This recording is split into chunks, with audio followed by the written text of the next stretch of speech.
Has anyone else felt the decay of social circles, of friendships, even for us Filipino folks, knowing how friendly we're supposed to be? It's getting hard to maintain friendships as one gets older. And it didn't bother me before since most of my friends are low maintenance anyway, but a couple of unread messages in a digital world, especially with the that it is known for digital landscape is known for cheap, free, convenient, easy communication. I can't help but think that I've done something wrong. Some friendships were solidified during childhood, playing outside until dusk when little feet took advantage of the rapidly declining sunlight to play patintero or taya-tayaan. They played until their shadows lengthened on the streets. And some of them progressed onto teenage years when we talked about nothing and everything in the in during recess and after under flickering lampposts. The scent of your friend's cheap perfume, some of them wearing gumamela necklaces.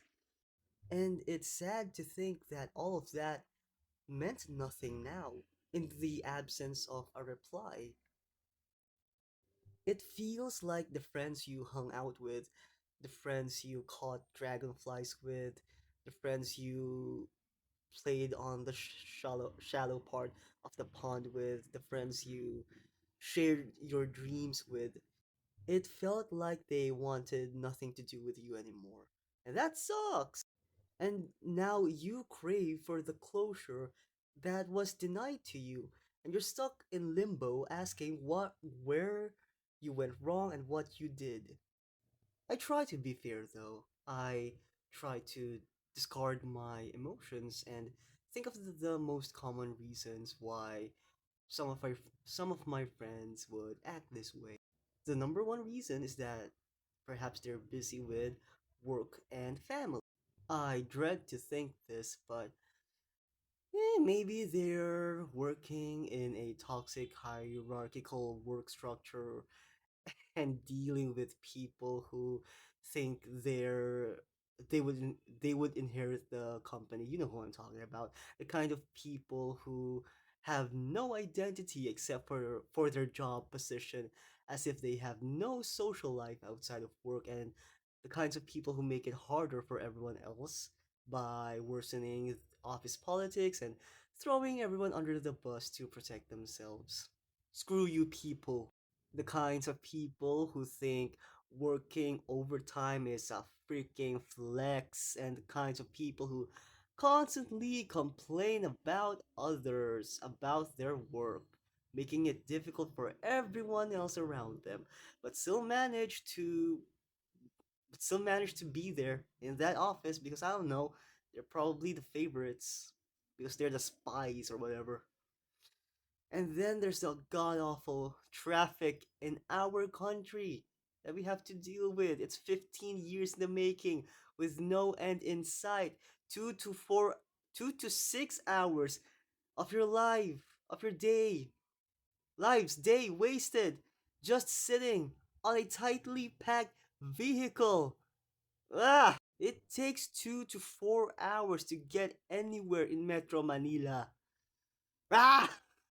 Another important reason is that some of my friends are attending to family responsibilities, and I don't mean having a wife and kids. These are the sandwich generation. Some, uh, some of my friends are taking care of their parents while providing for their younger siblings. I view it as a noble sacrifice and an unfortunate circumstance.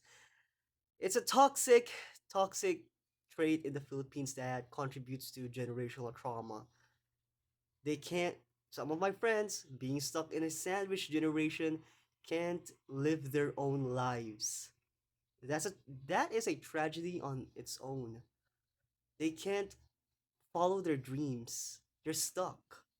I hate Filipino parents who view their children as investments, and especially if that child goes grows up to be fortunate enough to find a well-paying job, but unfortunate enough to have parents who would then view them as a cash cow. They these toxic parents view their well-paying adult child to they expect them to provide for them down to the house bills, and then to fuel the parents luxurious lifestyle as if they have money to spare. Now that they as soon I know for some parents who after their child graduated, they quit their job.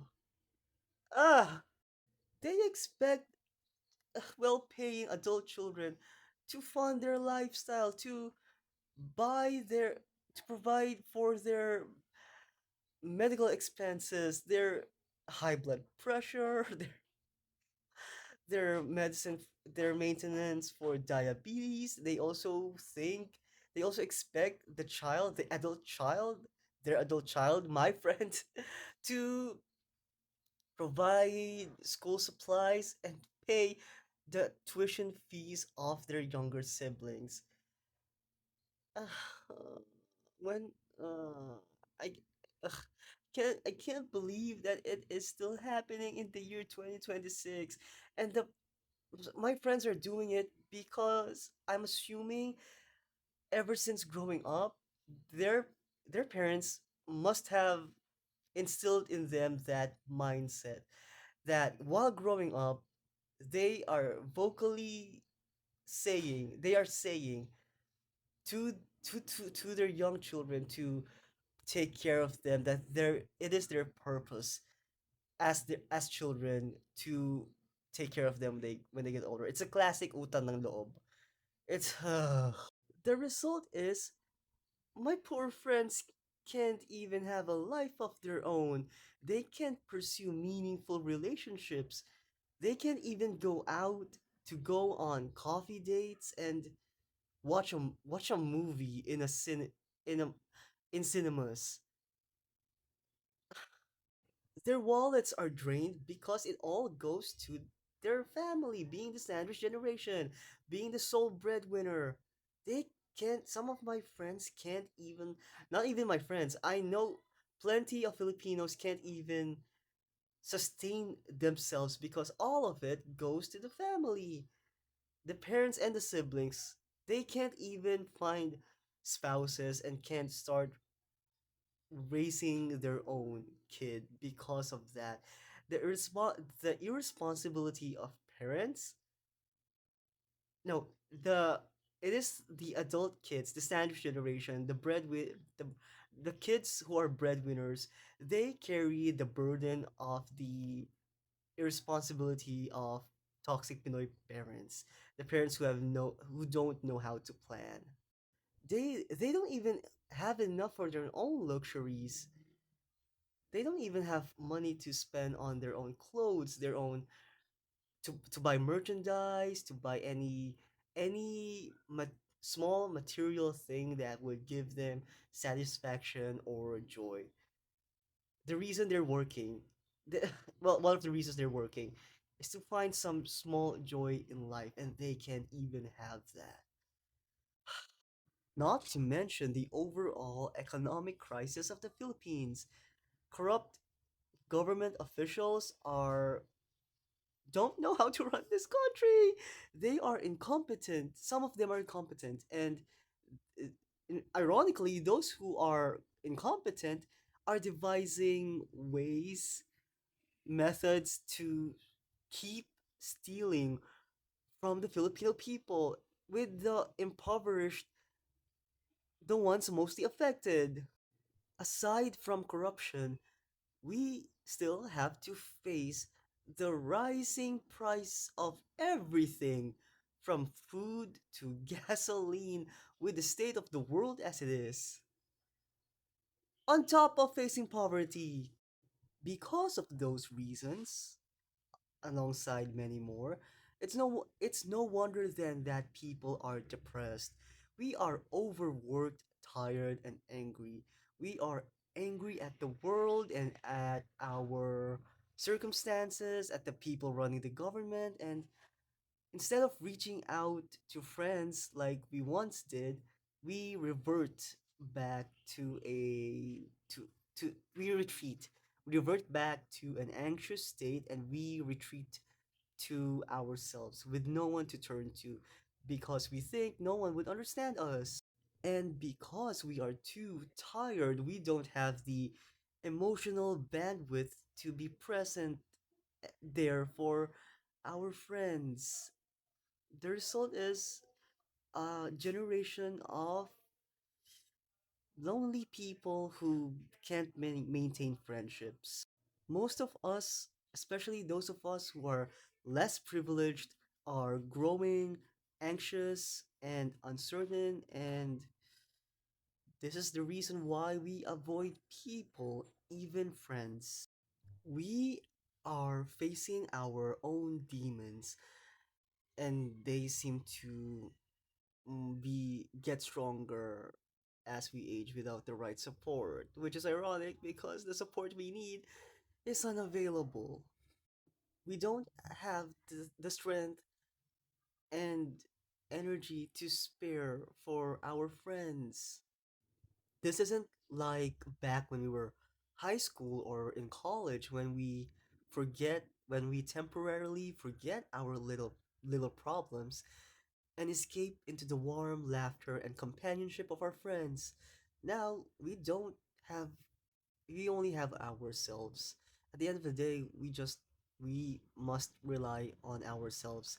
And so we must face the problems of life head on. We can't forget them. There's no choice but to address the problems and tackle them. But it seems with the world as it is and life as it is, with humans overcomplicating life and how we must do things, it's a never ending pile of problems. Others, conversely, are trying to lead full lives and desperately try to forget their past trauma. They want to experience the richness of the world and me I I'm happy for them. But I think no buts. I'm happy for them and I think I'm part of the past that they want to forget. And if if I rationalize if I rationalize unanswered emails or chats in that way, then I'm happy for them. If that is truly the case, I w- more power to them. I want them to continue dipping their toes in sunnier, more well-tended beaches, and I want them to continue conquering metropolitan cities abroad. As I say that, maybe comparison comes into play for the contributing to the decay of friendships. We can't help but compare our lives to those highlights of highlight reels of people who we think are more privileged and luckier than us. As much as I like to say that, well, no, there is the truth that whenever we see our friends winning in life, we support them. Of course we do. But for me, there are moments that I have to convince myself that I don't feel any insecurity or jealousy towards friends who are achieving their dreams in life, while there are moments in my life where I feel like I'm regressing and inactive and useless and worthless. And I felt awful because instead of feeling fully, truly happy for my friend, there was a mixture of feelings there that I'm not comfortable with. And so I too understand, I would understand then why some people choose to avoid even their close friends when they have those mixed feelings, even if the positive ones are the majority of what they feel. And what I mean by shame is that some and comparison is when some it's uncomfortable for someone and they may feel anxious and shy when they meet when a miraculous moment appears and there's both close friends schedules are free and they go for coffee and one is clearly winning in life while one is content or rooted to where they once were at the beginning of their journey. Some it may make things awkward for some. It's not a nice feeling when you see someone leagues ahead of you when you both began at the same place. I'm saying this in to rationalize the insecurity of some people.